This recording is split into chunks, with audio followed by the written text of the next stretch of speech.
Hi guys, welcome back to Linda's Pantry. So it's time for another dog food video. What I'm going to do is I'm going to make dog food today, and in this big stock pot I'm going to make sure it lasts me a full week because of giving them more of this and less of the dry.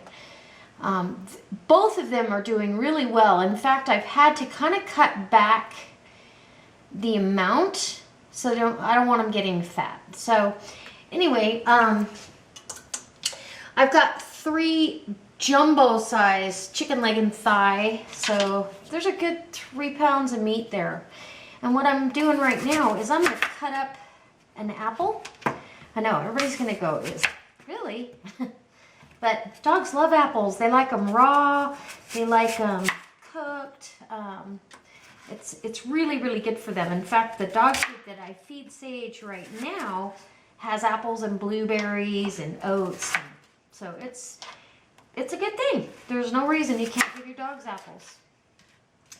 So I'm going to cut these apples up. Another reason why I need to get an apple tree. Because the dogs can benefit by that too, as well as the chickens, the rabbits, everybody, us. Apples are amazing. Okay, so I'm going to just rough chop this apple. I've got carrots, peas.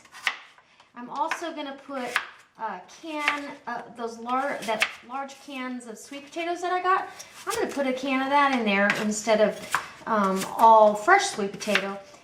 The only difference will be is I'll rinse that light syrup off of there because they are packed in a light syrup. So I'll get that rinsed off, strained off.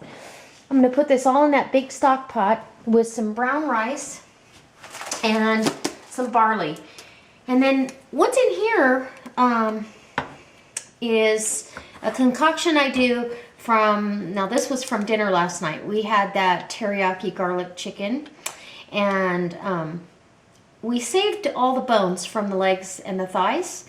And this morning I cooked them in my little pressure cooker until they were able to grind up into this with some water.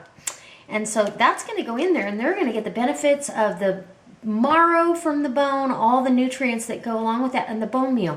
They need bone meal. And in reality, if a dog was given a choice, they'd be eating the bones. They probably wouldn't have a good time at the vet, but they'd be eating them. This way, they're safe. So that's my kicker ingredient for this, and I'm going to get working on this. And I'll bring you back when I'm giving them a So, you know what? I'm bringing you back early because I just added up what this cost me. And you won't believe it. But I got the chicken in a big 10-pound bag. You know, they just do the hindquarters for 59 cents a pound. So it was $5.90. So roughly, you know, $6. So $2 of it is in there. And it was $1 for the rice and the barley. And your vegetables, I used half a bag of the peas, and that can of, the can of sweet potatoes I got on sale for 50 cents a can. Altogether, this big giant pot of dog food is going to cost me less than $5. So if you're worried about how much it would cost, I think you can do it really reasonably if you watch your sales and, you know, just take advantage of it and stretch it as far as you can. Now, I'm going to put some flaxseed in this at the end, and probably a couple of eggs, although we'll see how much meat is in there. We want plenty of protein, so the eggs are a good source. In an SHTF situation, egg powder, of course, you could dehydrate your own eggs. I've dehydrated eggs. They do not rehydrate for me, so I buy them commercially done for us, but for the dogs, it's perfectly fine. So I'm going to get this cooking, and I promise I'll bring you back when I'm done. All right, guys. Okay, guys, it's all done. Got the chicken boned, and that was a lot of chicken. The 10-pound bag that I bought for $5.90, that's going to make 3 batches like this of dog food. So amazing, because there's a lot of chicken. Now I did put 4 eggs in there as well, And I've got the whole grains, which also have protein. Just because it's a grain doesn't mean it's not good for you. Okay, so I'm going to try to batch this out. I've never cooked this big a batch at once. So I'm going to put these in the containers that I normally use, and everybody recognizes in the fridge that it's dog food. And we'll see how many of them I get. I may have to buy some. No. And I took all the bones are in a bag in the refrigerator.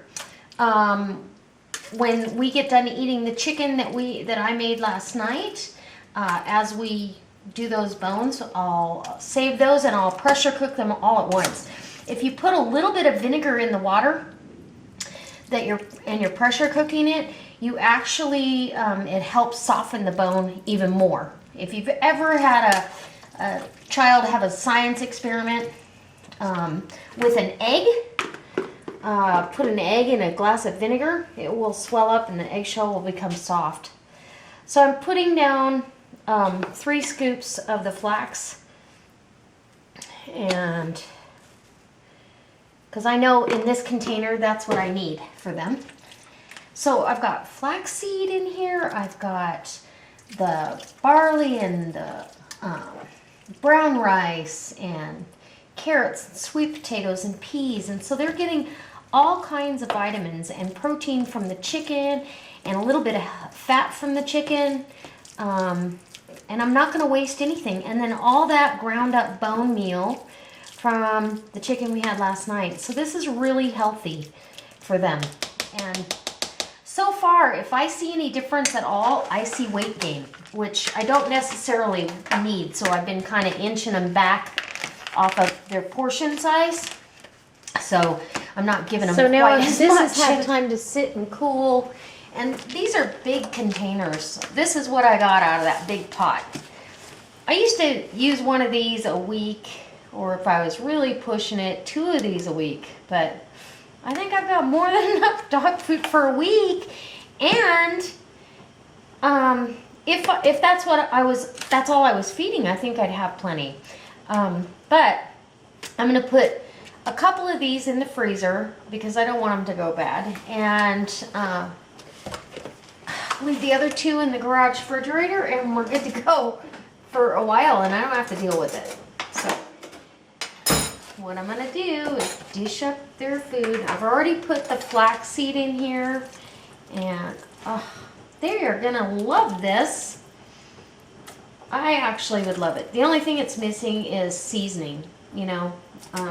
We think everything should be seasoned because that's how we've trained our taste buds.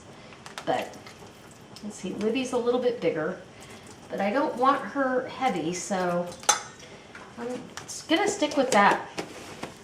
This is probably in here. Oh, and I did put the eggs in there. I hope I told you guys that, but this is probably 3 meals. So I'm guessing, wow, it's gonna go a long ways. I'll try to keep you posted on that. And just for your information, Libby weighs about 68, 70 pounds. She probably weighs a little more than that right now because she's chunky from laying around. Sage, I feed her a little bit, actually a little bit more, because when you give her room to run, like we open their kennel when we're here, she runs hot laps around this property, and we live on a little over an acre. So, and then now they've started sleeping outside again because they won't leave us sleep at night. It's like there's got to be something going on. So anyway, that's what I got going on. Dinner for the puppies, and I'm probably gonna spare you the mayhem. I'm getting ready to post another video or do another video, so I've got to get these in the fridge and freezer, and I'll feed them their dinner and we'll be good to go. So I hope this inspires you. I hope it helps you figure out what you would do with your pets and for your pets. This was under $5. That's a lot of food to even just supplement your pet's food. So because really good dog food is very expensive, and they can go through it very, very quickly. Now I understand people that have a lot of dogs or bigger dogs that eat a lot, you know, you're going to change this up a bit, but just thought I'd throw that out there, and people are requesting it. So hope it helps, hope it inspires you, hope you come back next time, and I hope you give me a thumbs up if you like this, and if you really like it, go ahead and post it on your Facebook page. All right, guys, good luck and God bless.